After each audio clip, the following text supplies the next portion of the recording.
ਇੱਕ ਕਰਪਸ਼ਨ ਦਾ ਅੱਡਾ ਬਣਾ ਲਿਆ ਹੋਇਆ ਇੱਥੇ ਜੀ। ਬੜਾ ਉਦੋਂ ਚਰਚਾ ਹੋਈ ਸੀ ਜੀ ਵੀ ਪੰਜਾਬ ਯੂਨੀਵਰਸਿਟੀ ਚ ਅਕਾਊਂਟਸ ਡਿਪਾਰਟਮੈਂਟ ਚ ਅੱਗ ਲੱਗ ਗਈ ਤੇ ਉਸ ਅੱਗ ਦੇ ਵਿੱਚ ਉਹ ਜਿਹੜਾ ਰਿਕਾਰਡ ਸੀ ਉਹ ਸੜ ਗਿਆ।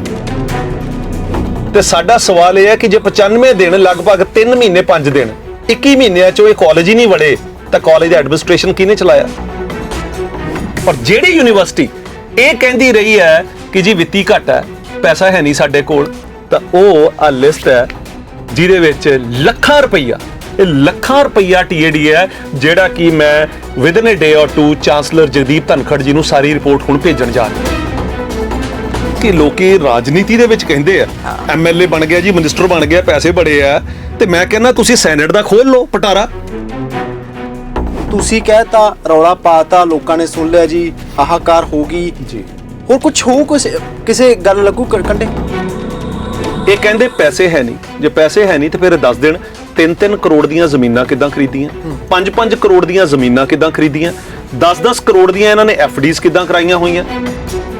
ਪੰਜਾਬ ਯੂਨੀਵਰਸਿਟੀ ਚੰਡੀਗੜ੍ਹ ਦੇ ਅੰਡਰ ਚੱਲ ਰਹੇ 14 ਤਰ੍ਹਾਂ ਦੀ ਫੀਸ, ਕੋਈ 80,000, ਕੋਈ 46,000, ਕੋਈ 56,000 ਤੇ ਕੋਈ 28,000। ਕੋਈ ਰੋਕ ਨਹੀਂ ਹੈ। ਇਹ ਕਿਹਨੇ ਦੇਖਣਾ? It is the duty of the vice chancellors of the university to ਸੀ।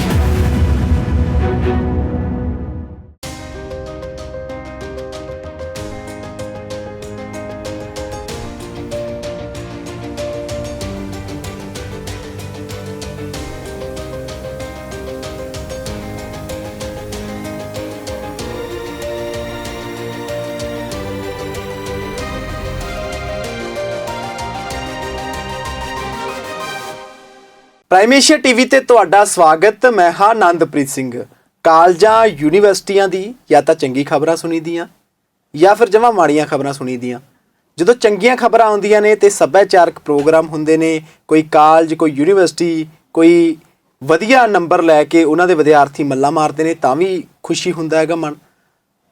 ਪਰ ਜਦੋਂ ਖਬਰਾਂ ਦੂਸਰੇ ਪਾਸੇ ਆਉਂਦੀਆਂ ਨੇ ਕਿ ਜੀ ਯੂਨੀਵਰਸਿਟੀਆਂ ਕਾਲਜਾਂ ਦੇ ਵਿੱਚ ਘਾਟੇ 'ਚ ਚਲੇ ਗਈਆਂ, ਉੱਥੇ ਘਟਾਲੇ ਹੋ ਗਏ, ਉੱਥੇ ਕਰੋੜਾਂ ਰੁਪਇਆ ਕੋਈ ਇੱਕ ਬੰਦਾ ਖਾ ਗਿਆ, ਤਾਂ ਖਬਰਾਂ ਸੁਣ ਕੇ, ਖਬਰਾਂ ਪੜ੍ਹ ਕੇ ਦਿਲ ਉਦਾਸ ਜਿਹਾ ਹੁੰਦਾ।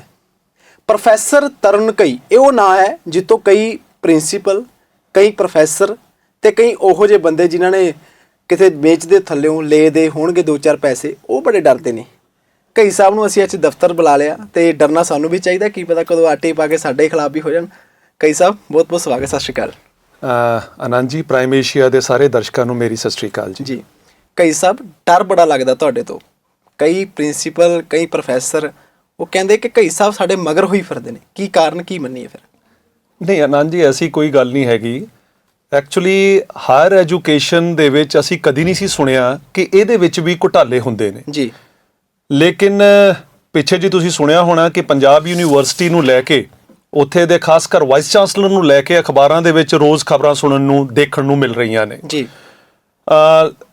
ਫਾਰਮਰ ਸਾਡੇ ਜਿਹੜੇ ਮੈਂਬਰ ਪਾਰਲੀਮੈਂਟ ਨੇ ਸਤਪਾਲ ਜੈਨ ਜੀ, ਉਹਨਾਂ ਨੇ ਪਿੱਛੇ ਜੇ ਇਲਜ਼ਾਮ ਲਗਾਏ ਨੇ ਕਿ ਜਿਹੜੇ vice chancellor Punjab university doctor Raj Kumar ਹੈ, ਉਹਨਾਂ ਨੇ ਗਿਫਟ ਕਲਚਰ ਸ਼ੁਰੂ ਕੀਤਾ ਪੰਜਾਬ ਯੂਨੀਵਰਸਿਟੀ ਦੇ ਵਿੱਚ। ਕਈ ਜਗ੍ਹਾ ਉਹਨਾਂ ਨੇ ਕਾਲਜਾਂ ਦੇ ਵਿੱਚ ਆਪਣੀਆਂ ਟੀਮਾਂ ਭੇਜ ਕੇ ਇਨਸਪੈਕਸ਼ਨਾਂ ਕਰਵਾਈਆਂ, ਉਹਦੇ ਵਿੱਚੋਂ ਵੀ ਪੈਸੇ ਬਣਾਏ ਨੇ।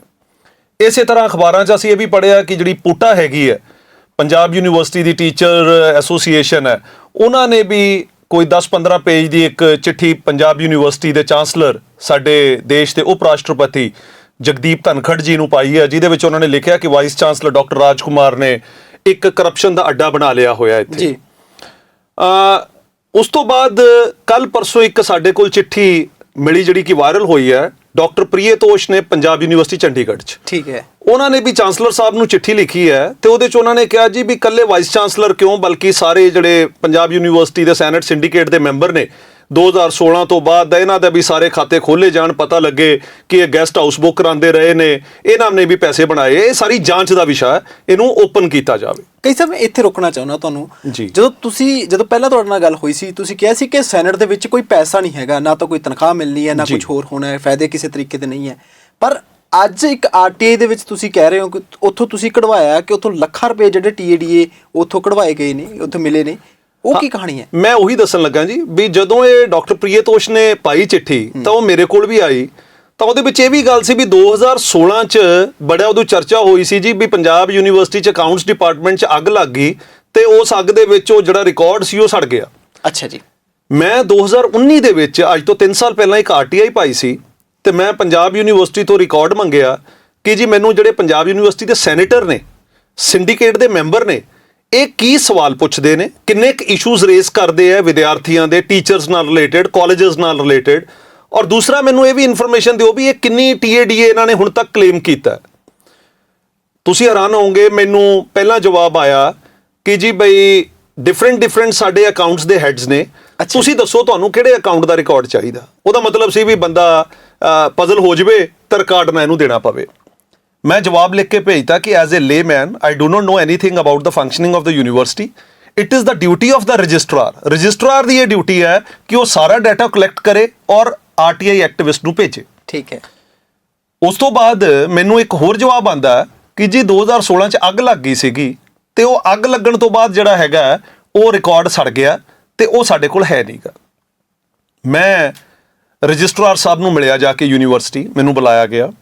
ਮੈਂ ਕਿਹਾ ਜੀ ਬਈ 1990 ਦੇ ਵਿੱਚ ਹਿੰਦੁਸਤਾਨ 'ਚ ਲਿਬਰਲਾਈਜੇਸ਼ਨ, ਪ੍ਰਾਈਵੇਟਾਈਜੇਸ਼ਨ ਦਾ ਦੌਰ ਸ਼ੁਰੂ ਹੋਇਆ ਤੇ ਨਾਲ ਹੀ ਕੰਪਿਊਟਰਾਈਜੇਸ਼ਨ ਵੀ ਆਇਆ। ਠੀਕ ਹੈ। ਜਿਹੜੀ ਯੂਨੀਵਰਸਿਟੀ 3-4 ਚਿੱਠੀਆਂ ਲਿਖ ਕੇ ਸੈਂਟਰਲ ਗਵਰਨਮੈਂਟ ਨੂੰ ਗੁਹਾਰ ਲਾ ਰਹੀ ਹੈ ਕਿ ਸਾਨੂੰ ਸੈਂਟਰਲ ਯੂਨੀਵਰਸਿਟੀ ਦਾ ਸਟੇਟਸ ਦਿਓ, ਉਹ ਯੂਨੀਵਰਸਿਟੀ ਸੈਂਟਰਲ ਗਵਰਨਮੈਂਟ ਦਾ ਇੱਕ ਐਕਟ ਹੈ RTI, ਉਹਦੇ ਤੇ ਇੱਕ RTI ਐਕਟਿਵਿਸਟ ਨੂੰ ਇਹ ਕਹਿ ਰਹੀ ਹੈ ਕਿ ਅਸੀਂ ਕੋਈ ਸੌਫਟਵੇਅਰ ਡਿਵੈਲਪ ਨਹੀਂ ਕੀਤਾ 2016 ਤੱਕ, ਜਿਹਦੇ 'ਚ ਜੇ ਅੱਗ ਲੱਗ ਵੀ ਗਈ ਤੇ ਉਹ ਸਾਡੇ ਕੋਲ ਸਾਰਾ ਰਿਕਾਰਡ ਹੈਗਾ।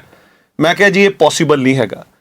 ਔਰ ਜਦੋਂ ਰੌਲਾ ਵਧਿਆ ਤਾਂ ਮੈਨੂੰ ਇਹ ਕਿਹਾ ਗਿਆ ਕਿ ਪ੍ਰੋਫੈਸਰ ਸਾਹਿਬ ਮਈ 2017 ਤੋਂ ਲੈ ਕੇ ਮਾਰਚ 2019 ਤੱਕ ਦਾ ਤੁਹਾਨੂੰ ਰਿਕਾਰਡ ਅਸੀਂ ਦੇ ਸਕਦੇ ਹਾਂ। ਮੈਂ ਕਿਹਾ ਜੀ ਲਗਭਗ 22 ਮਹੀਨੇ ਦਾ। ਮੈਂ ਕਿਹਾ ਜੀ ਉਹ ਰਿਕਾਰਡ ਦਿੱਤਾ ਜਾਵੇ। ਮੇਰੇ ਕੋਲ ਉਹ ਰਿਕਾਰਡ ਆ ਗਿਆ। ਇਹ 300 ਪੇਜ ਦਾ ਰਿਕਾਰਡ ਹੈ ਜੀ। ਇਹ ਪੂਰੀ ਮੇਰੇ ਕੋਲ ਲਿਸਟ ਆ ਗਈ RTI ਦੇ ਵਿੱਚ। ਠੀਕ ਹੈ। ਸਾਰੇ ਸੈਨੇਟਰਾਂ ਦਾ ਰਿਕਾਰਡ ਆ ਗਿਆ, ਬੋਰਡ ਆਫ ਸਟੱਡੀਜ਼ ਦੀਆਂ ਮੀਟਿੰਗਾਂ ਹੁੰਦੀਆਂ ਉਹਦਾ ਰਿਕਾਰਡ ਆ ਗਿਆ। 1.5 ਮਹੀਨਾ ਮੈਨੂੰ ਲੱਗਿਆ ਇਹਨੂੰ ਸਾਰੇ ਨੂੰ ਸਟੱਡੀ ਕਰਨ ਨੂੰ, ਫੈਕਟਸ ਨੂੰ ਐਨਾਲਾਈਜ਼ ਕਰਨ ਨੂੰ ਵੀ ਹੈ ਕੀ ਅਸਲ ਦੇ ਵਿੱਚ। ਔਰ ਤੁਸੀਂ ਹੈਰਾਨ ਹੋਵੋਗੇ, ਅੱਜ ਮੈਂ ਤੁਹਾਡੇ ਦਰਸ਼ਕਾਂ ਨਾਲ ਸਾਂਝਾ ਕਰ ਰਿਹਾ ਵਾਈਸ ਚਾਂਸਲਰ ਜਿੰਨੇ ਵੀ ਯੂਨੀਵਰਸਿਟੀ 'ਚ ਇਸ ਪੀਰੀਅਡ ਦੇ ਵਿੱਚ ਰਹੇ ਆ, ਉਹਦੇ ਵਿੱਚ ਆਪਣੇ ਚਹੇਤਿਆਂ ਨੂੰ ਯੂਨੀਵਰਸਿਟੀ ਦੀਆਂ ਵੱਖ-ਵੱਖ ਕਮੇਟੀਆਂ ਦੇ ਮੈਂਬਰ ਬਣਾਈ ਰੱਖਿਆ ਗਿਆ। ਅੱਛਾ ਜੀ। ਇੱਕ ਸੈਨੇਟਰ ਨੇ, ਉਹਨਾਂ ਨੇ 22 ਮਹੀਨਿਆਂ 'ਚ 1,80,993 ਰੁਪਏ 21 ਮਹੀਨਿਆਂ ਦਾ ਰਿਕਾਰਡ ਹੈ ਉਹਨਾਂ ਦਾ, ਕਲੇਮ ਕੀਤੇ ਆ। ਇਹ ਕਿਸੇ ਕਾਲਜ ਦੇ ਪ੍ਰਿੰਸੀਪਲ ਰਹੇ ਨੇ। ਅੱਛਾ ਜੀ। 95 ਦਿਨ ਇਹ ਯੂਨੀਵਰਸਿਟੀ 'ਚ ਬੈਠੇ ਰਹੇ। ਇਹਨਾਂ ਨੇ 95 ਦਿਨ ਇੱਥੇ ਮੀਟਿੰਗਾਂ ਅਟੈਂਡ ਕੀਤੀਆਂ। ਤੇ ਸਾਡਾ ਸਵਾਲ ਇਹ ਹੈ ਕਿ ਜੇ 95 ਦਿਨ, ਲਗਭਗ 3 ਮਹੀਨੇ 5 ਦਿਨ, 21 ਮਹੀਨਿਆਂ 'ਚੋਂ ਇਹ ਕਾਲਜ ਹੀ ਨਹੀਂ ਵੜੇ ਤਾਂ ਕਾਲਜ ਦਾ ਐਡਮਿਨਿਸਟ੍ਰੇਸ਼ਨ ਕਿਹਨੇ ਚਲਾਇਆ? ਕਾਲਜ ਦੇ ਵਿੱਚੋਂ ਤਨਖਾਹ ਲਈ ਪ੍ਰਿੰਸੀਪਲ ਦੀ। 95 ਦਿਨ ਇੱਥੇ ਮੀਟਿੰਗਾਂ ਅਟੈਂਡ ਕੀਤੀਆਂ। ਅੱਛਾ, ਉਧਰੋਂ ਵੀ ਲੈ ਲੈ, ਇਧਰੋਂ ਵੀ, ਦੋਨੋਂ ਪਾਸੇ। ਠੀਕ ਹੈ। ਹੱਕ ਬਣਦਾ, ਲੈ ਸਕਦੇ ਆ, ਪਰ 95 ਦਿਨ ਇਹਨੂੰ ਰੈਸ਼ਨਲਾਈਜ਼ ਕਿਉਂ ਨਹੀਂ ਕੀਤਾ ਗਿਆ? ਸਾਰੇ ਬੰਦਿਆਂ ਨੂੰ ਹੀ ਕਮੇਟੀਆਂ 'ਚ ਕਿਉਂ ਨਹੀਂ ਪਾਇਆ ਗਿਆ? ਦੂਜੇ ਪਾਸੇ ਇੱਕ ਹੋਰ ਸੈਨੇਟਰ ਨੇ ਜਿਹੜੇ VC ਗਰੁੱਪ ਦੇ ਨਹੀਂ ਹੋਣਗੇ, ਉਹਨਾਂ ਨੇ 17 ਮਹੀਨਿਆਂ 'ਚ 31,600 ਰੁਪਇਆ ਕਲੇਮ ਕੀਤਾ ਹੋਇਆ। ਇੱਕ ਸੈਨੇਟਰ ਨੇ ਜਿਨ੍ਹਾਂ ਨੇ 2,26,503 ਰੁਪਏ ਇੱਕ ਜਗ੍ਹਾ ਤੋਂ ਔਰ 5,99,000 ਰੁਪਇਆ ਜਿਹੜਾ CDC ਹੈ, ਕਾਲਜ ਡਿਵੈਲਪਮੈਂਟ ਕਾਉਂਸਲ ਹੈ, ਉੱਥੋਂ ਕਲੇਮ ਕੀਤਾ ਹੋਇਆ। ਲਗਭਗ 8,25,26,000 ਰੁਪਇਆ ਕਲੇਮ ਕੀਤਾ ਉਹਨਾਂ ਨੇ ਪੈਸਾ, TADA। ਦੈਨ ਉਸ ਤੋਂ ਬਾਅਦ ਇੱਕ ਸੈਨੇਟਰ ਨੇ 1,05,290 19 ਮਹੀਨਿਆਂ ਦੇ ਵਿੱਚ। ਔਰ ਕਮਾਲ ਦੀ ਇੱਕ ਗੱਲ, ਟੀਚਰ ਕਾਂਸਟੀਚੁਐਂਸੀ, ਗ੍ਰੈਜੂਏਟ ਕਾਂਸਟੀਚੁਐਂਸੀ ਤੇ ਪ੍ਰਿੰਸੀਪਲ ਕਾਂਸਟੀਚੁਐਂਸੀ, 3 ਕਾਂਸਟੀਚੁਐਂਸੀਜ਼ 'ਚੋਂ ਸਾਡੇ ਬੰਦੇ ਆਉਂਦੇ ਆ। ਠੀਕ ਹੈ। ਟੀਚਰ ਕਾਂਸਟੀਚੁਐਂਸੀ 'ਚੋਂ ਇੱਕੋ ਕਾਲਜ 'ਚੋਂ ਪ੍ਰਿੰਸੀਪਲ ਵੀ ਉਸੇ ਕਾਲਜ 'ਚੋਂ ਹੈ, ਸੈਨੇਟਰ ਤੇ ਟੀਚਰ ਵੀ ਹੈ। ਪ੍ਰਿੰਸੀਪਲ 40 ਦਿਨ ਮੀਟਿੰਗਾਂ ਅਟੈਂਡ ਕਰਦਾ ਔਰ ਉਹ TADA ਕਲੇਮ ਕਰ ਰਿਹਾ 52,000 ਰੁਪਈਆ। ਜਿਹੜਾ ਟੀਚਰਸ ਦੇ ਵਿੱਚੋਂ ਸੈਨੇਟਰ ਹੈ ਉਹ 82 ਦਿਨ ਕਾਲਜ ਨਹੀਂ ਵੜਦਾ ਔਰ 82 ਦਿਨ ਵਿਦਿਆਰਥੀਆਂ ਦੇ ਨਾਲ ਧੱਕਾ ਹੁੰਦਾ ਕਿਉਂਕਿ ਟੀਚਰ ਤਾਂ ਗਿਆ ਨਹੀਂ ਹੈ, ਉਹ ਇੱਥੇ ਮੀਟਿੰਗਾਂ ਅਟੈਂਡ ਕਰ ਰਿਹਾ। ਔਰ ਮੀਟਿੰਗਾਂ ਵੀ ਦੇਖੋ ਕਮਾਲ ਉਹਦੇ 'ਚ ਕੀ ਹੋਈ ਹੈ। 2012 'ਚ ਕੰਡੀਸ਼ਨ ਇਹ ਸੀ ਵੀ ਜੇ ਇੱਕ ਸੈਨੇਟਰ ਯੂਨੀਵਰਸਿਟੀ ਮੀਟਿੰਗ ਅਟੈਂਡ ਕਰਨ ਆਉਂਦਾ ਤਾਂ ਜੇ ਤਾਂ ਉਹਦਾ ਕਾਲਜ 150 ਕਿਲੋਮੀਟਰ ਤੋਂ ਦੂਰ ਹੈ ਤਾਂ ਉਹ ਇੱਕ ਦਿਨ ਪਹਿਲਾਂ ਛੁੱਟੀ ਲੈ ਸਕਦਾ, ਇੱਕ ਦਿਨ ਮੀਟਿੰਗ ਵਾਲੇ ਦਿਨ ਤੇ ਇੱਕ ਦਿਨ ਬਾਅਦ ਦੇ ਵਿੱਚ। ਠੀਕ ਹੈ। ਲੇਕਿਨ 2017 'ਚ ਇੱਕ ਚਿੱਠੀ ਕਢਾਈ ਗਈ, 150 ਕਿਲੋਮੀਟਰ ਵਾਲੀ ਕੰਡੀਸ਼ਨ ਖਤਮ ਕਰ ਦਿੱਤੀ ਗਈ। ਇਹਦਾ ਮਤਲਬ if someone is coming from Mohali ਤੋਂ ਆ ਰਿਹਾ, ਖੰਨੇ ਤੋਂ ਆ ਰਿਹਾ 60 ਕਿਲੋਮੀਟਰ ਦੇ ਵਕਫੇ ਦੇ ਨਾਲ ਜੀ, ਤਾਂ ਉਹ ਇੱਕ ਦਿਨ ਪਹਿਲਾਂ ਆ ਜਾਂਦਾ, DA ਕਲੇਮ ਕਰਦਾ, ਮੀਟਿੰਗ ਵਾਲੇ ਦਿਨ ਦਾ ਕਲੇਮ ਕਰਦਾ ਤੇ ਤੀਜੇ ਦਿਨ ਦਾ ਕਲੇਮ ਕਰਦਾ। ਸੋ ਇਸ ਤਰੀਕੇ ਦੇ ਨਾਲ ਇਹ ਜਦੋਂ ਅਸੀਂ ਸਾਰੀ ਸਟੱਡੀ ਕੀਤੀ ਤਾਂ ਇਹ ਐਡਾ ਵੱਡਾ ਫਰਾਡ ਇਹਦੇ ਚੋਂ ਨਿਕਲ ਕੇ ਆਇਆ। ਔਰ ਜਿਹੜੀ ਯੂਨੀਵਰਸਿਟੀ ਇਹ ਕਹਿੰਦੀ ਰਹੀ ਹੈ ਕਿ ਜੀ ਵਿੱਤੀ ਘੱਟ ਹੈ, ਪੈਸਾ ਹੈ ਨਹੀਂ ਸਾਡੇ ਕੋਲ, ਤਾਂ ਉਹ ਆ ਲਿਸਟ ਹੈ ਜਿਹਦੇ ਵਿੱਚ ਲੱਖਾਂ ਰੁਪਈਆ, ਮੈਂ ਕੋਈ ਇਹ ਨਹੀਂ ਕਹਿ ਰਿਹਾ ਕਿ ਕਿਸੇ ਨੇ 10,000 TADA ਲੈ ਲਿਆ, ਕਿਸੇ ਨੇ 25,000 ਰੁਪਈਆ ਲੈ ਰਿਹਾ, ਇਹ ਲੱਖਾਂ ਰੁਪਈਆ TADA ਹੈ ਜਿਹੜਾ ਕਿ ਮੈਂ ਵਿਦਨ ਏ ਡੇ ਔਰ ਟੂ ਚਾਂਸਲਰ ਜਗਦੀਪ ਧਨਖੜ ਜੀ ਨੂੰ ਸਾਰੀ ਰਿਪੋਰਟ ਹੁਣ ਭੇਜਣ ਜਾ ਰਿਹਾ ਕਿ ਜਿਹੜਾ ਇਹ ਕਹਿੰਦੇ ਆ ਨਾ ਕਿ ਖੋਲੋ, ਉਹ ਰਿਕਾਰਡ ਆਲਰੇਡੀ ਸਾਡੇ ਕੋਲ ਹੈਗਾ, ਉਹਨੂੰ ਖੋਲਣ ਦੀ ਲੋੜ ਨਹੀਂ ਹੈ, ਕਿਤੇ ਅੱਗ ਨਹੀਂ ਲੱਗੀ ਹੈ। ਆ 22 ਮਹੀਨੇ ਦਾ ਰਿਕਾਰਡ ਦੱਸ ਰਿਹਾ ਕਿ ਲੱਖਾਂ ਰੁਪਈਆ ਤਾਂ 22 ਮਹੀਨਿਆਂ 'ਚ ਤੁਸੀਂ ਲੈ ਗਏ, ਤੇ ਜੇ ਅਸੀਂ ਕਿਤੇ ਪੁਰਾਣਾ ਰਿਕਾਰਡ ਵੀ ਖੋਲ ਲਈਏ ਤਾਂ ਮੈਨੂੰ ਲੱਗਦਾ ਇਹ ਦਰਸ਼ਕਾਂ ਦੇ ਲਈ, ਤੁਹਾਡਿਆਂ ਲਈ ਨਾ ਇੱਕ ਨਵੀਂ ਖਬਰ ਹੋਏਗੀ ਕਿ ਸੈਨੇਟ ਦੇ ਵਿੱਚ ਹਾਇਰ ਐਜੂਕੇਸ਼ਨ 'ਚ ਵੀ ਇਹ ਕੰਮ ਚੱਲ ਰਿਹਾ। ਸੋ ਇਸ ਕਰਕੇ ਇਹ ਜਿਹੜਾ ਸਤਪਾਲ ਜੈਨ ਜੀ ਨੇ ਮੋਰਚਾ ਖੋਲ੍ਹਿਆ, ਉਹਦੇ ਵਿੱਚ ਇਹ ਅਸੀਂ ਇੱਕ ਨਵੀਂ ਚਿੱਠੀ ਜਿਹੜੀ ਹੈ ਉਹ ਸਰਕਾਰ ਨੂੰ, ਚਾਂਸਲਰ ਸਾਹਿਬ ਨੂੰ ਦੇਣ ਜਾ ਰਹੇ ਹਾਂ। ਕਈ ਸਭ ਇਹ ਪਟਾਰਾ ਤੁਸੀਂ ਖੋਲਿਆ, ਪਟਾਰੇ ਦੇ ਵਿੱਚ ਕਈ ਤੁਸੀਂ ਇਹ ਨੰਗੇ ਕਰ ਦਿੱਤੇ ਆ, ਤੇ ਉਸ ਤੋਂ ਬਾਅਦ ਮੰਨ ਲਓ ਤੁਸੀਂ ਇਹ ਕਹਿਤਾ ਯੂਨੀਵਰਸਿਟੀ ਇੱਕ ਪਾਸੇ ਤਾਂ ਦਿਖਾਈ ਜਾਂਦੀ ਹੈ ਕਿ ਘਾਟਾ, ਦੂਸਰੇ ਪਾਸੇ TADA ਰਹਿਣਾ ਤਾਂ ਮੈਨੂੰ ਲੱਗਦਾ ਇੱਥੇ ਹੋਊਗਾ, ਰਿਹਾਇਸ਼ ਤਾਂ ਗੈਸਟ ਹਾਊਸ ਦੇ ਵਿੱਚ ਹੁੰਦੀ ਹੋਊ, ਤੇ TADA ਇਹ ਲੱਖਾਂ ਰੁਪਏ, ਮੈਨੂੰ ਲੱਗਦਾ ਇਹ ਸਭ ਤੋਂ ਵਧੀਆ ਸੌਦਾ, ਇੱਧਰ ਜਾਣਾ ਚਾਹੀਦਾ। ਦੇਖੋ ਹੁਣ ਇੱਕ ਬੰਦਾ ਸੋਚੂਗਾ ਵੀ ਯਾਰ ਜਿਹੜਾ ਦੇਖ ਰਿਹਾ ਸਾਡਾ ਦਰਸ਼ਕ ਵੀ, ਯਾਰ ਅਸੀਂ ਇੱਧਰ ਹੁੰਦੇ ਕਮਾਲ ਹੀ ਕਮਾਲ। ਮੈਂ ਅੱਗੇ ਕਹਿਣਾ ਕਿ ਲੋਕੀ ਰਾਜਨੀਤੀ ਦੇ ਵਿੱਚ ਕਹਿੰਦੇ ਆ MLA ਬਣ ਗਿਆ ਜੀ, ਮਿਨਿਸਟਰ ਬਣ ਗਿਆ, ਪੈਸੇ ਬੜੇ ਆ, ਤੇ ਮੈਂ ਕਹਿੰਦਾ ਤੁਸੀਂ ਸੈਨੇਟ ਦਾ ਖੋਲ ਲਓ ਪਟਾਰਾ, ਆ ਤਾਂ ਖੋਲ ਦਿੱਤਾ ਅਸੀਂ। ਅੱਛਾ, ਮੈਂ ਹੋਰ ਦੱਸ ਰਿਹਾ ਤੁਹਾਡੇ ਦਰਸ਼ਕਾਂ ਦੇ ਲਈ, ਇਹ ਪੈਸਾ ਉਹ ਹੈ ਜਿਹੜਾ ਯੂਨੀਵਰਸਿਟੀ ਤੋਂ ਕਲੇਮ ਕੀਤਾ। ਹਜੇ ਤਾਂ ਜਿਹੜਾ ਇਹ ਸੈਨੇਟਰ ਕਾਲਜਾਂ ਦੇ ਵਿੱਚ ਜਾਂਦੇ ਨੇ, ਉੱਥੇ ਇਨਸਪੈਕਸ਼ਨਾਂ ਤੇ ਜਾਂਦੇ ਨੇ, ਉਹ ਪੈਸਾ ਉੱਥੋਂ ਮਿਲਦਾ। ਹਜੇ ਉਹ ਪੈਸਾ ਨਹੀਂ ਮੈਂ ਕਢਾਇਆ, ਹਜੇ ਤਾਂ ਸਿਰਫ ਯੂਨੀਵਰਸਿਟੀ ਦੀਆਂ ਮੀਟਿੰਗਾਂ ਚੋਂ ਜਿਹੜਾ ਕਲੇਮ ਕੀਤਾ, ਇਹ ਤਾਂ ਉਹ ਪੈਸਾ ਹੈ। ਜੇ ਅਸੀਂ ਉਹਨੂੰ ਵੀ ਜੋੜ ਲਈਏ ਲੈ ਕੇ ਸਾਰਾ ਰਿਕਾਰਡ, ਤਾਂ ਫਿਰ ਤਾਂ ਮੈਂ ਤੁਹਾਨੂੰ ਦੱਸਦਾ, ਮੈਂ ਤਾਂ ਕਹਿ ਰਿਹਾ ਕਿ ਤੁਹਾਡੇ ਦਰਸ਼ਕਾਂ ਦੇ ਲਈ ਇੱਕ ਵੱਡੀ ਖਬਰ ਹੋਏਗੀ ਕਿ ਸਿਆਸਤ ਦੇ ਵਿੱਚ ਹੀ ਨਹੀਂ ਹੈ, ਰਾਜਨੀਤੀ ਵਿੱਚ ਨਹੀਂ ਹੈ, ਬਲਕਿ ਹਾਇਰ ਐਜੂਕੇਸ਼ਨ ਦੀ ਜਿਹੜੀ ਰਾਜਨੀਤੀ ਹੈ, ਸਿਆਸਤ ਹੈ, ਉਹਦੇ ਵਿੱਚ ਵੀ ਲੱਖਾਂ ਰੁਪਈਆ ਜਿਹੜੇ ਸੈਨੇਟਰਸ ਨੇ ਉਹਨਾਂ ਨੇ ਬਣਾਇਆ ਹੋਇਆ ਜੀ। ਕਈ ਸਾਹਿਬ ਇਹ ਤਾਂ ਤੁਸੀਂ ਇੱਕ ਯੂਨੀਵਰਸਿਟੀ ਦੀ ਗੱਲ ਕਰ ਰਹੇ ਹੋ, ਪੰਜਾਬ ਯੂਨੀਵਰਸਿਟੀ ਚੰਡੀਗੜ੍ਹ ਦੀ, ਤੇ ਪੰਜਾਬ ਯੂਨੀਵਰਸਿਟੀ ਚੰਡੀਗੜ੍ਹ ਨੂੰ ਫੰਡ ਉਹ ਪੰਜਾਬ ਸਰਕਾਰ ਵੀ ਦਿੰਦੀ ਹੈ ਤੇ ਸੈਂਟਰ ਵੱਲੋਂ ਵੀ ਆਉਂਦੇ ਨੇ ਜਿਹੜੇ ਫੰਡ ਨੇ।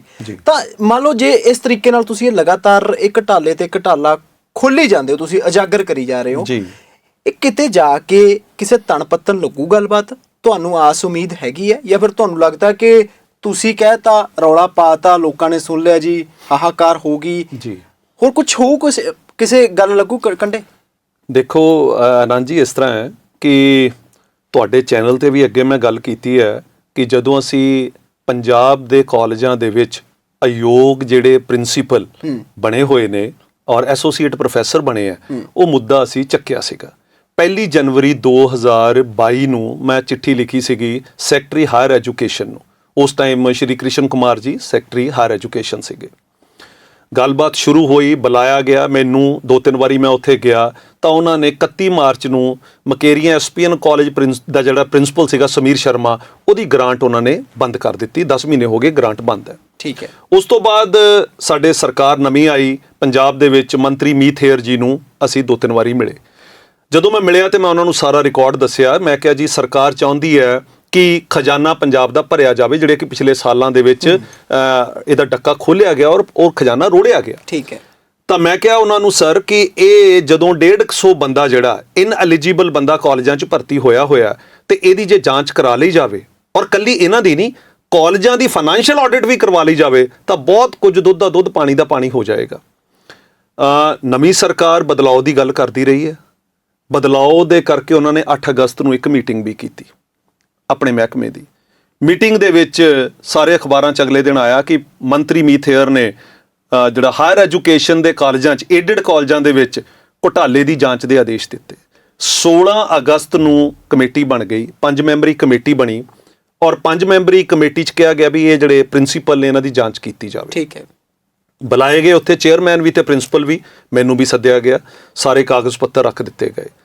ਇਸ ਗੱਲ ਨੂੰ ਅੱਜ ਔਰ ਉਸ ਚਿੱਠੀ ਦੇ ਵਿੱਚ ਕਿਹਾ ਗਿਆ ਕਿ 15 ਦਿਨਾਂ ਦੇ ਵਿੱਚ ਇਹ ਰਿਪੋਰਟ ਜਿਹੜੀ ਹੈ ਉਹ ਜਨਤਕ ਕਰ ਦਿੱਤੀ ਜਾਏਗੀ। ਯਾਨੀ ਕਿ 30 ਅਗਸਤ ਤੱਕ ਜਨਤਕ ਹੋਣੀ ਚਾਹੀਦੀ 30 ਅਗਸਤ ਤੱਕ ਇਹ ਹੋ ਜਾਏਗੀ। ਅੱਜ ਇਸ ਗੱਲ ਨੂੰ 125 ਦਿਨ ਹੋ ਗਏ ਆ, 15 ਦਿਨ ਦੀ ਬਜਾਏ 125 ਦਿਨ ਹੋ ਗਏ ਆ। ਜੇ ਅਸੀਂ 16 ਅਗਸਤ ਤੋਂ ਆਪਾਂ ਲਾ ਲਈਏ ਅੱਜ ਤੱਕ ਦਾ ਟਾਈਮ, ਹਜੇ ਤੱਕ ਉਹ ਜਨਤਕ ਨਹੀਂ ਹੋਈ ਆ। ਅਸੀਂ 20 ਅਕਤੂਬਰ ਨੂੰ ਮੰਤਰੀ ਜੀ ਨੂੰ ਮਿਲੇ ਸੀਗੇ ਪੰਜਾਬ ਭਵਨ ਦੇ ਵਿੱਚ, ਉੱਥੇ ਗੱਲਬਾਤ ਵੀ ਹੋਈ। ਉਹਨਾਂ ਨੇ ਕਿਹਾ ਵੀ 15-20 ਦਿਨ ਦੇ ਵਿੱਚ ਜਨਤਕ ਕਰ ਦਿਆਂਗੇ। ਕੀ ਕਈ ਸਾਹਿਬ ਫਿਰ ਇਹ ਸਰਕਾਰ ਵੀ ਗੋਗਲੋਂ ਤੇ ਮਿੱਟੀ ਝੜ ਰਹੀ ਹੈ, ਇਹੀ ਮੰਨ ਸਕਦੇ ਆਪਾਂ ਜੇ 15 ਦਿਨ ਕਿਹਾ, ਜਾਂ ਫਿਰ ਅਫਸਰਸ਼ਾਹੀ ਇਹਨਾਂ ਦੇ ਕਹਿਣੇ 'ਚ ਨਹੀਂ? ਦੇਖੋ ਇਹ ਗੱਲ ਤਾਂ ਹੁਣ ਸਰਕਾਰੀ ਦੱਸ ਸਕਦੀ ਹੈ। 15 ਦਿਨ ਕਿਤੇ 125 ਦਿਨ, ਬਿਲਕੁਲ ਠੀਕ ਕਹਿ ਰਹੇ ਹੋ। ਇਹ ਤਾਂ ਸਰਕਾਰੀ ਦੱਸ ਸਕਦੀ ਹੈ, ਕਿਉਂਕਿ ਹਾਇਰ ਐਜੂਕੇਸ਼ਨ ਦੇ ਵਿੱਚ ਪਹਿਲੀ ਵਾਰੀ ਪੰਜਾਬ ਦਾ ਸਾਰਾ ਟੀਚਰ ਵਰਗ ਇੰਤਜ਼ਾਰ ਕਰ ਰਿਹਾ ਉਸ ਰਿਪੋਰਟ ਦੀ ਕਿਉਂਕਿ ਉਸ ਰਿਪੋਰਟ ਤੋਂ ਬਹੁਤ ਕੁਝ ਨਿਕਲਣਾ। ਔਰ ਉਸ ਰਿਪੋਰਟ ਤੋਂ ਪਹਿਲਾਂ ਮੈਂ ਦੱਸ ਦੇਣਾ ਚਾਹੁੰਦਾ ਕਿ ਦੋ ਬੜੀਆਂ ਇੰਪੋਰਟੈਂਟ ਜਜਮੈਂਟਸ ਆ ਗਈਆਂ ਨੇ। ਇੱਕ ਤਾਂ Punjab and Haryana high court ਦੀ, ਠੀਕ ਹੈ, ਜਿਹੜਾ 1158 ਕਾਲਜ ਟੀਚਰਾਂ ਦਾ ਸਰਕਾਰੀ ਕਾਲਜਾਂ 'ਚ ਭਰਤੀ ਹੋਈ ਸੀ, ਅਸਿਸਟੈਂਟ ਪ੍ਰੋਫੈਸਰ ਦੀ, ਉਹਦੇ ਵਿੱਚ ਵੀ ਜਿਹੜੀ ਗੱਲ ਅਸੀਂ ਕਹਿ ਰਹੇ ਹਾਂ ਜਸਟਿਸ ਮਹਾਬੀਰ ਸਿੰਘ ਨੇ ਕਹੀ ਹੈ ਕਿ ਬਈ ਸੈੱਟ ਪ੍ਰੋਸੀਜਰ ਜਿਹੜਾ ਅਡਾਪਟ ਨਹੀਂ ਕੀਤਾ ਗਿਆ। UGC ਗਾਈਡਲਾਈਨਸ 2010 ਜਿਹਨੂੰ ਪੰਜਾਬ ਸਰਕਾਰ ਨੇ 30/7/2013 ਨੂੰ ਅਡਾਪਟ ਕੀਤਾ, ਉਹਨੂੰ ਨਹੀਂ ਮੰਨਿਆ ਗਿਆ, ਇਸ ਕਰਕੇ ਇਹਨੂੰ ਰੱਦ ਕੀਤਾ ਜਾਂਦਾ। ਇਹੀ ਗੱਲ ਅਸੀਂ ਕਹਿ ਰਹੇ ਹਾਂ ਕਿ 30/7/2013 ਤੋਂ ਬਾਅਦ ਜਿੰਨੇ ਵੀ ਪ੍ਰਿੰਸੀਪਲ ਕਾਲਜਾਂ ਦੇ ਵਿੱਚ ਆਏ ਹੈ, ਜਿੰਨੇ ਵੀ ਐਸੋਸੀਏਟ ਪ੍ਰੋਫੈਸਰ ਬਣੇ ਆ, ਕਿ ਉਹ ਸੈੱਟ ਪ੍ਰੋਸੀਜਰ ਦੇ ਨਾਲ ਆਏ, ਕਿ ਉਹ ਪ੍ਰੋਸੀਜਰ ਅਡਾਪਟ ਕੀਤਾ ਗਿਆ। ਜੇ ਨਹੀਂ ਕੀਤਾ ਗਿਆ ਤੇ ਫਿਰ ਜੇ 1158 ਨੂੰ ਤੁਸੀਂ ਸਜ਼ਾ ਦੇ ਦਿੱਤੀ ਹੈ ਤੇ ਫਿਰ ਇਹ 150 ਬੰਦਾ ਜਿਹੜਾ ਕਿ ਸਵਾ ਲੱਖ 1.5 ਲੱਖ ਰੁਪਈਆ ਸਰਕਾਰ ਤੋਂ ਤਨਖਾਹ ਲੈ ਰਿਹਾ ਔਰ ਬੈਕਡੇਟ ਤੋਂ ਸਾਰੇ ਏਰੀਅਰਸ ਵੀ ਲੈ ਗਿਆ ਕਰੋੜਾਂ ਰੁਪਈਆ, ਤਾਂ ਇਹਨਾਂ ਨੂੰ ਕਿਉਂ ਬਖਸ਼ਿਆ ਜਾ ਰਿਹਾ? ਇਸ ਕਰਕੇ ਲੋਕ ਅੱਜ ਸਵਾਲ ਵੀ ਕਰਨ ਲੱਗ ਪਏ ਨੇ ਕਿ ਗੱਲ ਕੀ 125 ਦਿਨ ਹੋ ਗਏ ਆ, ਇਹ ਰਿਪੋਰਟ ਜਨਤਕ ਕਿਉਂ ਨਹੀਂ ਹੋ ਰਹੀ? ਔਰ ਉਸ ਤੋਂ ਵੀ ਕਮਾਲ ਦੀ ਗੱਲ, ਸਾਡੇ vice chancellor doctor Raj Kumar ਦੀ, ਸਰਕਾਰ ਨੇ ਇੱਥੇ ਤੱਕ ਕੀਤਾ, ਗ੍ਰਾਂਟ ਬੰਦ ਕਰ ਦਿੱਤੀ।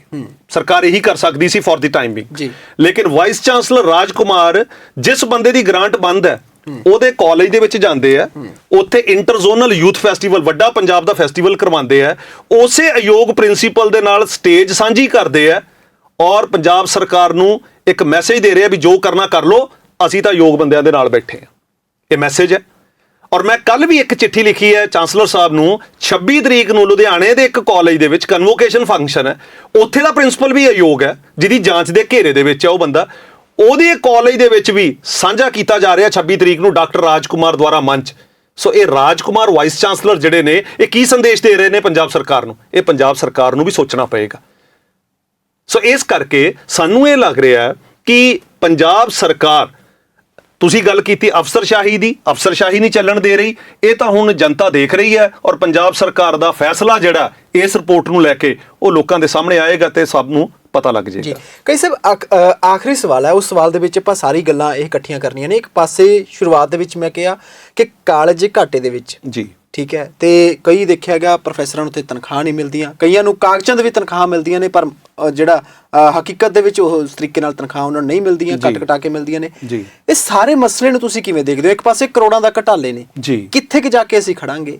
ਕੀ ਸਾਨੂੰ ਕਰਨਾ ਚਾਹੀਦਾ? ਅਸੀਂ ਕਿਉਂ ਪਿਛੜ ਗਏ? ਸਰ ਇਸ ਤਰ੍ਹਾਂ ਹੈ ਕਿ ਜਿਹੜੇ ਪੰਜਾਬ ਦੇ ਕਾਲਜ ਨੇ ਉਹਨਾਂ ਦੇ ਵਿੱਚ ਮੈਨੇਜਮੈਂਟਾਂ ਨੇ ਪਿਛਲੇ 15-20 ਸਾਲ ਤੋਂ ਜਿਹੜੀ ਜ਼ੁਲਮ ਦੀ ਇੰਤਹਾ ਟੀਚਰਾਂ ਦੇ ਉੱਪਰ ਬਹੁਤ ਜ਼ਿਆਦਾ ਵੱਧ ਗਈ ਹੈ। ਉਹਨੂੰ ਲੈ ਕੇ ਪਿਛਲੇ ਦਿਨੀ ਅਸੀਂ ਡਾਕਟਰ ਅਰਵਿੰਦ ਪੰਜਾਬੀ ਯੂਨੀਵਰਸਿਟੀ ਦੇ ਵਾਈਸ ਚਾਂਸਲਰ ਸਾਹਿਬ, ਉਹਨਾਂ ਨੂੰ ਮਿਲੇ ਅਸੀਂ 15 ਤਰੀਕ ਨੂੰ। 16 ਤਰੀਕ ਨੂੰ ਅਸੀਂ ਗੁਰੂ ਨਾਨਕ ਦੇਵ ਯੂਨੀਵਰਸਿਟੀ ਦੇ vice chancellor doctor Jaspal Singh ਨੇ, ਸਾਡੀ ਜਥੇਬੰਦੀ ਹੈ AUCT, ਅਸੀਂ ਉਹਨਾਂ ਨੂੰ ਮਿਲ ਕੇ ਆਏ। ਅਸੀਂ ਉਹਨਾਂ ਨੂੰ ਕਿਹਾ ਵੀ ਇਹ ਸ਼ੋਸ਼ਣ ਜਿਹੜਾ ਅਕਾਦਮਿਕ ਤੌਰ ਤੇ ਔਰ ਆਰਥਿਕ ਤੌਰ ਤੇ ਹੋ ਰਿਹਾ, ਉਹਦੇ ਨਾਲ ਕੀ ਸੰਦੇਸ਼ ਜਾ ਰਿਹਾ। ਇੱਕ ਪਾਸੇ ਅਸੀਂ ਕਹਿੰਦੇ ਆ ਕਿ ਸਾਡੇ ਬੱਚੇ ਬਾਹਰ ਜਾ ਰਹੇ ਨੇ, ਵਿਦੇਸ਼ਾਂ 'ਚ ਭੱਜ ਰਹੇ ਨੇ, ਜਦੋਂ ਉਹਨਾਂ ਨੂੰ ਪਤਾ ਹੈ ਕਿ UGC ਨੈਟ ਕਲੀਅਰ ਕਰਕੇ, PhD ਕਰਕੇ, ਇੰਨਾ ਪੜ੍ਹਨ ਲਿਖਣ ਤੋਂ ਬਾਅਦ ਵੀ ਸਾਨੂੰ ਤਨਖਾਹ ਜਿਹੜੀ ਉਹ 15-20 ਹਜ਼ਾਰ ਰੁਪਈਆ ਕਾਲਜ ਨੇ ਦੇਣੀ ਹੈ, ਤੇ ਉਸ ਤੋਂ ਬਾਅਦ ਉਹ ਕਿਉਂ ਇੱਥੇ ਹਿੰਦੁਸਤਾਨ 'ਚ ਰਹਿਣਾ ਪਸੰਦ ਕਰੇਗਾ? ਖਾਸ ਕਰਕੇ ਪੰਜਾਬ ਦੇ ਵਿੱਚ ਹਾਇਰ ਐਜੂਕੇਸ਼ਨ ਦੇ ਇੰਸਟੀਟਿਊਸ਼ਨਸ ਦੇ ਵਿੱਚ ਹਾਲ ਬਹੁਤ ਮਾੜਾ ਹੋ ਗਿਆ। ਉਹਨਾਂ ਨੂੰ ਨਾ ਤਨਖਾਹ ਦਿੱਤੀ ਜਾਂਦੀ, ਪ੍ਰੋਪਰ ਗ੍ਰੇਡ ਨਹੀਂ ਦਿੱਤੇ ਜਾਂਦੇ, PhD ਇੰਨੀ ਮਿਹਨਤਾਂ ਨਾਲ ਕਰਦੇ ਨੇ, ਉਹਦੀਆਂ ਇਨਕਰੀਮੈਂਟਾਂ ਨਹੀਂ ਮਿਲਦੀਆਂ। ਸਾਲਾਨਾ 1000 ਰੁਪਏ ਦੀ ਇਨਕਰੀਮੈਂਟ ਹੈ, ਉਹ ਨਹੀਂ ਦਿੱਤੀ ਜਾ ਰਹੀ। ਬੜੇ ਕਾਲਜਾਂ ਦੇ ਵਿੱਚ ਉਹਨੂੰ ਬੰਦ ਕੀਤਾ ਹੋਇਆ। ਸਾਡੀਆਂ ਜਿਹੜੀਆਂ ਲੇਡੀ ਲੈਕਚਰਰਸ ਨੇ ਉਹਨਾਂ ਨੂੰ ਮੈਟਰਨਿਟੀ ਲੀਵ ਨਹੀਂ ਦਿੱਤੀ ਜਾ ਰਹੀ, ਜਦ ਕਿ ਸਾਡੇ honourable prime minister Narendra Modi ji ਨੇ 2017 ਦੇ ਵਿੱਚ ਮੈਟਰਨਿਟੀ ਅਮੈਂਡਮੈਂਟ ਐਕਟ ਆਇਆ, ਉਹਦੇ ਵਿੱਚ ਕਿਹਾ ਕਿ 180 ਦਿਨ ਦੀ ਛੁੱਟੀ ਜਿਹੜੀ ਉਹ ਹਰ ਇੰਸਟੀਚਿਊਟ ਵੱਲੋਂ ਲੇਡੀ ਨੂੰ ਦਿੱਤੀ ਜਾਏਗੀ, ਔਰ ਜੇ ਨਹੀਂ ਦਿੱਤੀ ਤਾਂ ਇੰਪ੍ਰਿਜ਼ਨਮੈਂਟ ਹੈ 90 ਦਿਨ ਦੀ, 90 ਦਿਨ ਦੀ ਸਜ਼ਾ ਜਿਹੜਾ ਇੰਸਟੀਚਿਊਟ ਉਹਨੂੰ ਨਹੀਂ ਦੇਏਗਾ। ਲੇਕਿਨ ਉਹਦੇ ਬਾਵਜੂਦ ਕਾਲਜ ਜਿਹੜੇ ਆ ਕਿਤੇ 45 ਦਿਨ ਦੀ, ਕਿਤੇ 1.5 ਮਹੀਨੇ ਦੀ, ਕਿਤੇ 2 ਮਹੀਨੇ ਦੀ ਜਿਹੜੀ ਹੈ ਉਹ ਛੁੱਟੀਆਂ ਦੇ ਰਹੇ ਨੇ। ਸੋ ਇਸ ਕਰਕੇ ਕਾਲਜਾਂ ਦੇ ਵਿੱਚ ਜਿਹੜਾ ਹਾਲਾਤ ਹੈ ਉਹ ਬਹੁਤ ਮਾੜੇ ਹੁੰਦੇ ਜਾ ਰਹੇ ਆ। ਔਰ ਕੋਵਿਡ ਦੇ ਵਿੱਚ ਮੈਂ ਤੁਹਾਨੂੰ ਦੱਸਣਾ ਚਾਹੂੰਗਾ ਤੁਹਾਡੇ ਦਰਸ਼ਕਾਂ ਨੂੰ, ਕੋਵਿਡ ਦੇ ਵਿੱਚ ਇੱਕ ਨਵਾਂ ਕੰਮ ਇਹਨਾਂ ਨੇ ਫੜਿਆ, ਆਨਲਾਈਨ ਐਜੂਕੇਸ਼ਨ ਸ਼ੁਰੂ ਹੋਈ ਸੀਗੀ। ਆਨਲਾਈਨ ਐਜੂਕੇਸ਼ਨ ਦੇ ਵਿੱਚ ਇੱਕ ਕਲਾਸ ਦੇ ਵਿੱਚ, ਜਦ ਕਿ ਯੂਨੀਵਰਸਿਟੀ ਦਾ ਰੂਲ ਹੈ ਵੀ ਇੱਕ ਕਲਾਸ 'ਚ 80 ਤੋਂ ਵੱਧ ਬੱਚੇ ਨਹੀਂ ਪੜ੍ਹਾਏ ਜਾ ਸਕਦੇ, 150 ਬੱਚਾ, 200 ਬੱਚਾ ਇੱਕ ਟੀਚਰ ਨੂੰ ਦੇ ਦਿੱਤਾ ਗਿਆ, ਨਾ ਵਿਦਿਆਰਥੀ ਦੇ ਨਾਲ ਜਸਟਿਸ ਹੋ ਪਾਏਗਾ ਤੇ ਨਾ ਉਹ ਟੀਚਰ 200 ਬੱਚੇ ਦੇ ਨਾਲ ਜਸਟਿਸ ਕਰ ਪਾਏਗਾ। ਉਹਦਾ ਮਤਲਬ ਹੈ ਜਿੱਥੇ 2 ਟੀਚਰਾਂ ਦੀ ਲੋੜ ਹੈ ਉੱਥੇ 1 ਟੀਚਰ ਰੱਖ ਲਿਆ ਜਾਵੇ ਤੇ ਉਹ ਸਾਰਾ ਪੈਸਾ ਜਿਹੜਾ ਹੈਗਾ ਉਹ ਮੈਨੇਜਮੈਂਟਾਂ ਆਪਣੇ ਖਾਤਿਆਂ 'ਚ ਜਮ੍ਹਾਂ ਕਰ ਲੈਣ। ਮੈਂ ਜਦੋਂ ਮਿਨਿਸਟਰ ਸਾਹਿਬ ਨੂੰ ਮਿਲਿਆ ਸੀ, ਅਸੀਂ ਉਹਨਾਂ ਨੂੰ ਕਿਹਾ ਕਿ ਮਿਨਿਸਟਰ ਸਾਹਿਬ ਆ ਕੁਝ ਕਾਲਜਾਂ ਦੇ ਤੁਹਾਨੂੰ ਰਿਕਾਰਡ ਦੇ ਰਹੇ ਹਾਂ, ਇਹ ਕਹਿੰਦੇ ਪੈਸੇ ਹੈ ਨਹੀਂ। ਜੇ ਪੈਸੇ ਹੈ ਨਹੀਂ ਤੇ ਫਿਰ ਦੱਸ ਦੇਣ 3-3 ਕਰੋੜ ਦੀਆਂ ਜ਼ਮੀਨਾਂ ਕਿੱਦਾਂ ਖਰੀਦੀਆਂ, 5-5 ਕਰੋੜ ਦੀਆਂ ਜ਼ਮੀਨਾਂ ਕਿੱਦਾਂ ਖਰੀਦੀਆਂ, 10-10 ਕਰੋੜ ਦੀਆਂ ਇਹਨਾਂ ਨੇ ਐਫਡੀਜ਼ ਕਿੱਦਾਂ ਕਰਾਈਆਂ ਹੋਈਆਂ। ਜੇ ਪੈਸਾ ਹੀ ਹੈ ਨਹੀਂ ਗਾ ਇਹਨਾਂ ਦੇ ਕੋਲ, ਇੱਕ ਪਾਸੇ ਤਾਂ ਸਰਕਾਰ ਕੋਲ ਆ ਕੇ ਰੋ ਰਹੇ ਹੋ ਕਿ ਜੀ ਕਾਲਜਾਂ ਦਾ ਮਾੜਾ ਹਾਲ ਹੈ। ਠੀਕ ਹੈ, ਹੈਗੇ ਨੇ ਕੁਝ ਕਾਲਜ, ਪਿੰਡੂ ਏਰੀਏ ਦੇ ਜਿਹੜੇ ਕਾਲਜ ਨੇ, ਛੋਟੇ ਕਾਲਜ ਨੇ, ਸਟਰੈਂਥ ਘਟੀ ਹੈ ਵਿਦਿਆਰਥੀਆਂ ਦੇ ਵਿਦੇਸ਼ਾਂ 'ਚ ਜਾਣ ਕਰਕੇ, ਲੇਕਿਨ ਸਾਰੇ ਕਾਲਜ ਉਹਦੀ ਆੜ ਦੇ ਵਿੱਚ ਇਹ ਕਹਿਣ ਕਿ ਜੀ ਅਸੀਂ ਤਾਂ ਪ੍ਰੋਫੈਸਰਾਂ ਨੂੰ ਦੇਣਾ ਹੀ ਕੱਖ ਨਹੀਂ ਹੈ, ਅਸੀਂ ਤਾਂ ਵਿਦਿਆਰਥੀਆਂ ਦੇ ਪੱਲੇ ਪਾਣਾ ਹੀ ਕੱਖ ਨਹੀਂ ਹੈ। ਲੁਧਿਆਣੇ ਦੇ ਵਿੱਚ ਤੁਸੀਂ ਚਲੇ ਜਾਓਗੇ, 14 ਕਾਲਜ ਨੇ, 14 ਤਰ੍ਹਾਂ ਦੀਆਂ ਫੀਸਾਂ ਇੱਕੋ ਯੂਨੀਵਰਸਿਟੀ ਦੇ ਅੰਡਰ ਚੱਲ ਰਹੇ ਨੇ। ਪੰਜਾਬ ਯੂਨੀਵਰਸਿਟੀ ਚੰਡੀਗੜ੍ਹ ਦੇ ਅੰਡਰ ਚੱਲ ਰਹੇ ਹੈ 14 ਤਰ੍ਹਾਂ ਦੀ ਫੀਸ, ਕੋਈ 80,000, ਕੋਈ 46,000, ਕੋਈ 56,000 ਤੇ ਕੋਈ 28,000। ਕੋਈ ਰੋਕ ਨਹੀਂ ਹੈ। ਇਹ ਕਿਹਨੇ ਦੇਖਣਾ? It is the duty of the vice chancellors of the university to see ਕਿ ਇਹ ਕੀ ਚੱਲ ਰਿਹਾ। ਸ਼ਿਕਾਇਤਾਂ ਜਾ ਰਹੀਆਂ ਨੇ, ਕੋਈ ਪੁੱਛ ਨਹੀਂ ਰਿਹਾ। 4-4 ਵਾਰੀ ਅਸੀਂ ਚਿੱਠੀਆਂ ਲਿਖ ਚੁੱਕੇ ਹਾਂ। ਸਾਡੀ ਜਥੇਬੰਦੀ ਨੇ ਡਾਕਟਰ ਅਰਵਿੰਦ ਨੂੰ ਮਿਲਣ ਦੀ ਮੰਗ ਕੀਤੀ, ਉਹਨਾਂ ਨੇ 3 ਦਿਨ ਬਾਅਦ ਸਮਾਂ ਦੇ ਦਿੱਤਾ। ਡਾਕਟਰ ਜਸਪਾਲ ਸਿੰਘ ਨੂੰ ਮਿਲਣ ਦਾ ਸਮਾਂ ਮੰਗਿਆ, 2 ਦਿਨ ਬਾਅਦ ਸਮਾਂ ਦੇ ਦਿੱਤਾ। Vice chancellor doctor Raj Kumar ਨੂੰ ਮੰਗਿਆ, 1.5 ਮਹੀਨਾ ਹੋ ਗਿਆ, ਜਵਾਬ ਤੱਕ ਨਹੀਂ ਆਇਆ। ਸੋ ਪੰਜਾਬ ਯੂਨੀਵਰਸਿਟੀ ਅੱਜ ਦੇ ਟਾਈਮ ਦੇ ਵਿੱਚ ਬਹੁਤ ਮਾੜੇ ਦੌਰ 'ਚੋਂ ਗੁਜ਼ਰ ਰਹੀ ਹੈ। ਸੋ ਸਾਰੇ ਟੀਚਰ ਸਾਥੀਆਂ ਨੂੰ ਔਰ ਸਮਾਜ ਦੇ ਉਹਨਾਂ ਲੋਕਾਂ ਨੂੰ ਜਿਹੜੇ ਪੰਜਾਬ ਯੂਨੀਵਰਸਿਟੀ ਤੋਂ ਪੜ੍ਹੇ ਹੋਏ ਨੇ, ਸੋਚਣ ਦੀ ਲੋੜ ਹੈ। ਔਰ ਖਾਸ ਕਰਕੇ ਸਾਡੀ ਬੇਨਤੀ ਹੈ ਜਗਦੀਪ ਧਨਖੜ ਜੀ ਨੂੰ, ਉਪ ਰਾਸ਼ਟਰਪਤੀ ਜੀ ਨੂੰ, ਕਿ ਉਹ ਇੱਕ ਅਕੈਡਮੀਸ਼ੀਅਨ ਵੀ ਨੇ, ਉਹ ਇੱਕ ਟੌਪ ਮੋਸਟ ਲਾਇਰ ਵੀ ਰਹੇ ਨੇ, ਤਾਂ ਉਹਨਾਂ ਤੋਂ ਉਮੀਦ ਹੈ ਕਿ ਹੁਣ ਉਹ ਦੇਸ਼ ਦੇ ਉਪ ਰਾਸ਼ਟਰਪਤੀ ਬਣੇ ਆ, ਚਾਂਸਲਰ ਬਣੇ ਆ, ਇਸ ਯੂਨੀਵਰਸਿਟੀ ਨੂੰ ਬਚਾਉਣ ਲਈ ਉਹ ਪੱਕਾ ਅੱਗੇ ਆਣਗੇ। ਜੀ ਸ਼ੁਕਰੀਆ ਕਈ ਸਾਹਿਬ, ਤੁਸੀਂ ਸਮਾਂ ਦਿੱਤਾ ਤੇ ਉਮੀਦ ਹੈ ਜਿਹੜੀ ਜਾਂਚ ਦੀ ਗੱਲ ਤੁਸੀਂ ਕਰ ਰਹੇ ਹੋ, ਸਰਕਾਰ ਕਰ ਰਹੀ ਹੈ, ਉਹ ਜਾਂਚ ਜਲਦੀ ਹੋਵੇ ਤੇ ਸਾਨੂੰ ਵੀ ਉਡੀਕ ਹੈ। ਤੇ ਜਦੋਂ ਉਹ ਜਾਂਚ ਆਈ, ਜਦੋਂ ਜਨਤਕ ਹੋਈ, ਉਸ ਤੋਂ ਬਾਅਦ ਤੁਹਾਡੇ ਨਾਲ ਫਿਰ ਇੱਕ ਵਾਰੀ ਗੱਲਬਾਤ ਕਰਾਂਗੇ। ਤੁਸੀਂ ਸਮਾਂ ਦਿੱਤਾ, ਬਹੁਤ ਸ਼ੁਕਰੀਆ, ਧੰਨਵਾਦ। ਧੰਨਵਾਦ ਜੀ। ਤਾਂ ਦੋਸਤੋ, ਪ੍ਰੋਫੈਸਰ ਤਰਨ ਘਈ ਸਾਹਿਬ ਦੇ ਨਾਲ ਗੱਲਬਾਤ ਕੀਤੀ ਹੈ। ਪਹਿਲਾਂ ਵੀ ਇਹਨਾਂ ਨਾਲ ਕਈ ਮੁਲਾਕਾਤਾਂ ਕੀਤੀਆਂ ਨੇ ਇਸੇ ਮਸਲੇ ਨੂੰ ਲੈ ਕੇ, ਤੇ ਬੜਾ ਹੈਰਾਨ ਵੀ ਹੋਈਦਾ ਤੇ ਕਈ ਨਵੀਆਂ ਚੀਜ਼ਾਂ ਇਹ ਕੱਢ ਕੇ ਲੈ ਕੇ ਆਉਂਦੇ ਨੇ, ਤੇ ਇਸ ਗੱਲ ਦੇ ਅਸੀਂ ਮੁਦਈ ਵੀ ਹਾਂ। ਤੇ ਨਾਲ ਦੀ ਨਾਲ ਕਾਲਜਾਂ ਯੂਨੀਵਰਸਿਟੀਆਂ ਦੇ ਵਿੱਚ ਜੋ ਕੁਝ ਇਸ ਵੇਲੇ ਚੱਲ ਰਿਹਾ ਹੈਗਾ, ਉਸ ਦੀ ਜ਼ਮੀਨੀ ਹਕੀਕਤ ਤੋਂ ਸਾਨੂੰ ਜਾਣੂ ਵੀ ਕਰਾਉਂਦੇ ਨੇ। ਤੇ ਅੱਜ ਕਿਤੇ ਨਾ ਕਿਤੇ ਸਰਕਾਰ ਤੋਂ ਇਹਨਾਂ ਨੂੰ ਉਮੀਦ ਵੱਜੀ ਸੀ, ਪਰ ਅਜੇ ਵੀ ਉਮੀਦ ਜਿਹੜੀ ਉਹ ਬਰਕਰਾਰ ਹੈ। 15 ਦਿਨ ਦਾ ਸਮਾਂ ਸੀ, 125 ਦਿਨ ਹੋ ਗਏ, ਤਾਂ ਕਿਤੇ ਨਾ ਕਿਤੇ ਸਰਕਾਰ ਦੀ ਮਨਸ਼ਾ ਦੇ ਉੱਤੇ ਵੀ ਵੱਡੇ ਸਵਾਲ ਜਿਹੜੇ ਉਹ ਖੜੇ ਹੋ ਰਹੇ ਨੇ। ਕੀ ਸਰਕਾਰ ਚਾਹੁੰਦੀ ਹੈ ਇਨਸਾਫ ਕਰਨਾ? ਕਿ ਸਰਕਾਰ ਸੱਚਮੁੱਚ ਦਿਖਾਉਣਾ ਚਾਹੁੰਦੀ ਹੈ ਕਿ ਅਸੀਂ ਬਦਲਾਅ ਵਾਲੀ ਸਰਕਾਰ ਹੈ, ਜਾਂ ਫਿਰ ਗੱਲਾਂ ਬਾਤਾਂ ਨਾਲ ਜਿਹੜਾ ਉਹ ਬੁੱਤਾ ਸਾਰੇਗੀ? ਫਿਲਹਾਲ ਦੇਖਣ ਵਾਲਾ ਹੋਏਗਾ ਕਿ ਕੀ ਕੁਝ ਇਸ ਮਸਲੇ ਦੇ ਵਿੱਚ ਅੱਗੇ ਚੱਲ ਕੇ ਹੁੰਦਾ ਹੈ। ਫਿਲਹਾਲ ਮੈਨੂੰ ਆਨੰਦਪ੍ਰੀਤ ਸਿੰਘ ਨੂੰ ਦਿਓ ਇਜਾਜ਼ਤ। ਵੇਖਦੇ ਰਹੋ ਪ੍ਰਾਈਮ ਏਸ਼ੀਆ TV, ਤੁਹਾਡਾ ਆਪਣਾ, ਤੁਹਾਡੇ ਲਈ। ਸਤਿ ਸ਼੍ਰੀ ਅਕਾਲ।